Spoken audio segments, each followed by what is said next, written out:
Warga Dusun Julube, Gampung Tualang, Kecamatan Perelak, Kabupaten Aceh Timur, berhasil menangkap seekor ular piton sepanjang 6 meter yang kerap muncul di pekarangan rumah warga. Ular bercorak karpet tersebut sering terlihat di pemukiman pada malam hari, terutama saat musim penghujan. Sebelumnya, warga telah beberapa kali berupaya menangkap ular yang bentuknya menyerupai anaconda itu. Namun reptil liar tersebut selalu berhasil melarikan diri ke rawa-rawa. Kehadirannya yang meresahkan dan kerap memangsa ternak warga membuat upaya penangkapan terus dilakukan.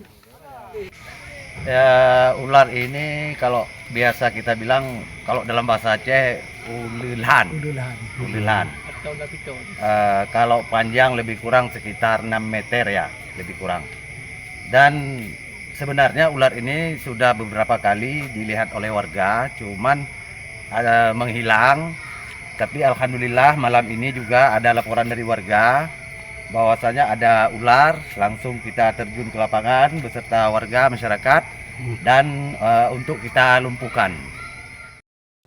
Setelah berhasil diamankan, warga sepakat untuk mematikan ular tersebut dan menguburnya di lokasi yang jauh dari pemukiman demi menghindari ancaman serupa di kemudian hari.